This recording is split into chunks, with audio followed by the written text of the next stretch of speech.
I watched The Perfect Couple. I watched The Perfect Couple as well. Yes, because I feel like it's, it's an of the moment hot Netflix show. It's based off a book by Elin Hilderbrand, who has written like 24 books. Oh, really? Okay. And they're mostly all based in and around Nantucket, where she lives. So that's her world. And it's about the Winberry family, which the main perfect couple is played by Nicole Kidman and Liev Schreiber. Yep. Which I was like, a juicy, because just a little background gossip.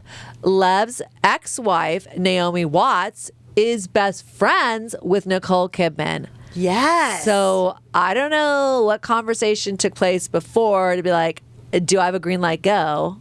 To play opposite as the love interest. All of it. Like, who asked who to be like, are you cool with this? So, and there was funny, just, we didn't talk about the Emmys this year, but there was a joke about like, almost like the new 6 Degrees of Kevin Bacon is Nicole Kidman. Oh, hilarious. Because I don't know what her and her agent are doing. It is insane lately, the amount of content she's putting out. Yeah, she's working. She's working. She's working a particular genre, I'm just going to say.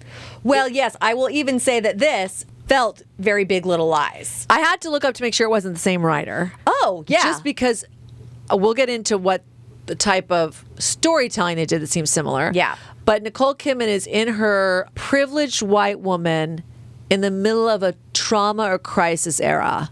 Listen, I'm thrilled she's playing a mother of like 25 plus year olds, because like expats like drove me crazy that she was basically playing the mother of like a 2 or 3 year old. I mean, and acting like no one's asking. Yeah. I mean, it can happen, but that we're not acting like that's a little off of the timeline. You prefer the Nicole teen man, or like Nicole like middle aged, not the Nicole Kidman?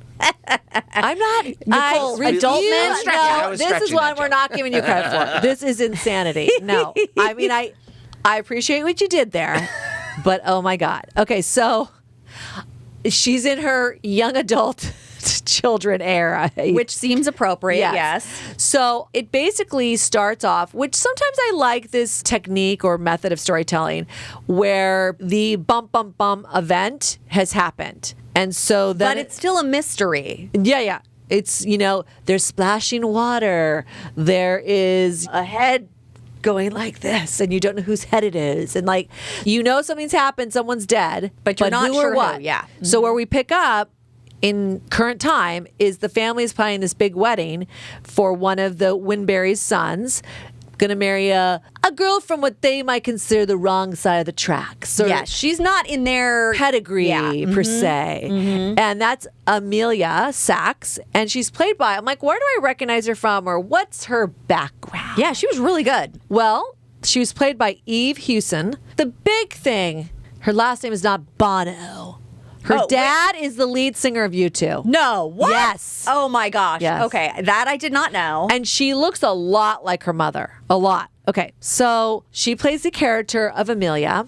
And, kind of right out of the gate, she's not on Nicole Kidman's character, which is Greer Winberry's sort of plan or agenda. Right. She's a very successful novelist, this character. Who's basically written fiction novels about a perfect couple that is loosely based on her and her husband. Yes. And her husband seems like a trust fund baby, ne'er-do-well, likes to just pick golf balls and is constantly either into smoking, the ocean. Yeah, trying to hit a seagull. And he's either drinking cocktails or smoking a doobie. He has a life of leisure, okay? Yeah. But he doesn't rock the boat with his wife's perfect Nantucket world, all right? So it's the weekend of the wedding. We know someone's died. Who is it? Right. I will say. Yes. I got almost through this first episode and I had to pause it. I was like, this is driving me insane. Who is dead? Well, so I went on the internet and I cheated. Oh, you cheated. I cheated. Well, because you do find out at the end of the episode who is dead. Because they did the device, which they did in Big Little Lies, which we're referring to, and that's why I had to go back and look like, is there any connection? Yeah. They did the shticky thing of where it's like, we're going to be in the police station, very weirdly lit, and have like the background characters of sort of like the wedding planner, played by one of my faves, doing exactly what he does well, and it's Tim Bagley, who's also been Amazing. in Grace and Frankie as the theater director. Which I don't want to spoil anything, but you do realize he's not just the wedding planner. He's like their on-call event planner. I mean, he's involved in everything. Okay, This is a fantasy land, too, by the way, some He's of this. real gossipy in his Right. interview. He's like spilling all the dirt. And then his you have the police interview. housekeeper. She was fantastic, played by Irina Dubova. She obviously has a crush on Tag Winbury, the husband, the yes. husband, the patriarch of the family. Right. So there's a lot of throwing everybody in the bus, and we have the local cop who, wants to give the locals not a hard time and basically come at them with a soft approach. Well, because he has to live there. I mean, you kind of So understand then you his- got to bring in the gruff FBI agent who doesn't Or have time detective. for this. Yeah, whatever her situation was. She was great. I loved Nikki her. Henry was the character's name, but played by Donna Lynn Chaplin. She was great. She didn't have time for these Nantucketers. They She might was as well real be gruff, yeah. fuckers. Yeah, I mean, she did not care. So you do find out the first episode who gets killed. Spoiler alert, spoiler alert, warning, warning, warning, warning. Warning, warning. It's Okay, go ahead. basically the maid of honor. Right, the best friend of the bride-to-be. But now the wedding is on hold, but we're all still going to hang out. And they at this really island. didn't seem that thrown by the wedding be on hold, by the way. I mean, I'd be like, I was frustrated through someone watching this, okay? One scene where, like, the wedding cake comes out, and it's like, that was like, Yeah. absurdity. But the Which also, even just carrying this wedding cake, it was a multi-tiered wedding cake, which if that's a real cake and somebody's just like walking around with it, it's like when people, carry coffee cups on sets and they have nothing in them. That's what that cake looked like. It was like, is that made out of it cardboard? had like, no what's feeling of weight none. to it. What It was whatsoever. an angel food cake. What are you And talking they were about? hungry. There's nothing in the house. We're I'm gonna eat this sorry. cake. There's nothing in the house. Yeah. There's literally covered gorgeous little pastry dome things full. Well, they There's were a just being bowl of jerks. fruit. Yeah. It was like, I could not. Back to who actually died. So we find out in the first episode, the maid of honor, played by Meghann Fahy, Merritt was the character's name, Merritt, and you would know her from the last season of White Lotus. Right. Which also White Lotus is another parallel. Very, very of vibey the of vibe. this. Yeah. And she's sort of very laissez-faire. She's a free spirit. It's hard to She's a nail her down. lovely, wonderful friend. Yeah. So who would want to kill her and why? Bum, bum, bum. I mean, you immediately are like, okay. and then basically everyone is a suspect. Right. Once you start unraveling. And they definitely tried to, because Greer, Nicole Kidman's character, is so spun tight. And this whole world is unraveling around her. And so therefore, these elements of this new potential daughter-in-law, that's a real problematic. And she was definitely not Team Winbury. I mean, she No, like yeah. episode 1 was turning over evidence. I mean, what the hell? Was she not? She was like, well, I mean, it's her best friend that got killed, so she's like, I don't care who killed her. there I was wanna no, know. but there was very few like moments of her like really crying or being upset. It was odd. I'm just going to tell you. Tonally, it was odd. There's this dance number in it that I heard in interviews about because it was very Bali-esque, at the Well, end of it. right, because it's not actually a dance number in the movie. It's not No. an organic dance number in the movie. It was shot specifically for the credits, like Right. the opening credits. You want me to like skip intro, like, because and they're all doing it together, and you're like, Greer's character, the main uptight Nicole Kidman, would not do this dance. No.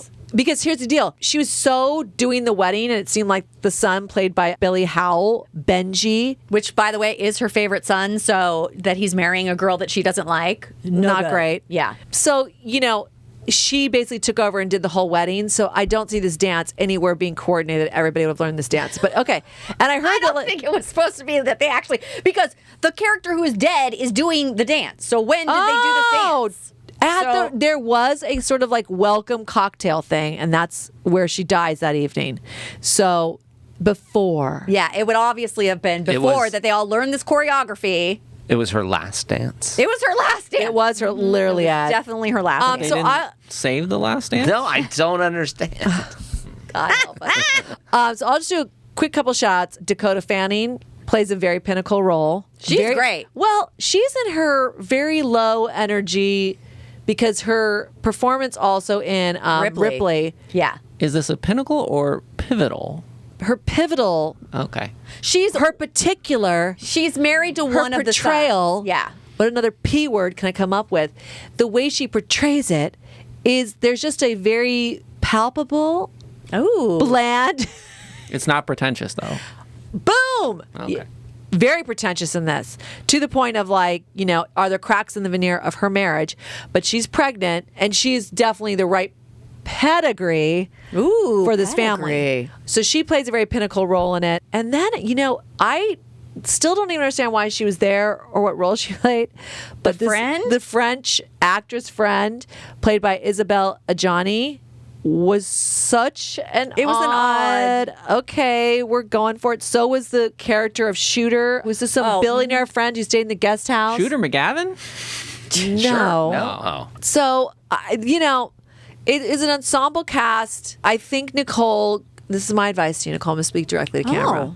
Okay. I think you and your team need to look outside the box of this current genre. The mystery crime genre? Well, the thriller, the suspense, usually, like I said, a white woman with curly or very character-driven hairstyles and of a particular age, and something's been thrown in her world to upend it, and how does she overcome it? Now, it's the privilege part. I think there's an element here that we got to get a little down and dirty, Nicole. We got to mix it up. Or you need to take a break for a year. That's my 2 cents, okay? So The Perfect Couple on Netflix. Not exactly perfect, but I still think it's worth a watch while you're cleaning your house. I did enjoy watching it. I watched it on the treadmill, so it was my treadmill show. Close to cleaning your house. And it was good. It kept me coming back, because a lot of times it's like, I just need something that's going to like keep me going. I will say that after I watched the first episode, somebody at work came up to me and was like, oh, what are you watching? And I was like, oh, I just did the first episode of Perfect Couple. And he was like, oh, I finished it. What do you think? And I ended up guessing the killer in that conversation. That's so unlike you. Which is hilarious, because he had such a great reaction that I absolutely was like, oh, I guess it's not that person. Because I was like, he would have tipped his cards like a little bit. That hand would have shown a teeny bit. No, he was so good that 2 days later when I was done with it, I had to text him and be like, oh my God, your acting skills of covering up that I had accidentally said, oh, I'm super suspicious of XYZ. And you were like, oh, ha, ha, ha. I am impressed. Because it was amazing. I don't think that was real. They definitely steered you in other directions initially. For sure. So I am impressed off episode 1. Normally, that's my Law and Order skill set, not yours. So I'm very impressed. Well, it's hard to do it Law and Order style, which is you do it based on casting. You're like, I recognize that person. It's them. But this was like a fully recognizable cast. So I don't know. Okay, well. But yeah, it was very funny because there was just one little moment which ended up being a true... Okay, right. A pinnacle moment? Yeah, what was the moment? It was a pinnacle moment. It was a pinnacle moment. What was the moment? Oh, I can't say it because then you'll immediately know. Oh, God. All right, tell me after the show. But it was very funny that he completely steered me off the track. Wow. So the rest of the show, I was like, I don't think it's that person anymore, because his name is Ray. Ray was like... I mean, he covered so well. And then he totally cracked up after. He was like, because when I called him out on it, he was like, oh my God, I was trying so hard to not give it away. I'm like, you didn't. I'm Good job. impressed. All right. It was very funny. All right.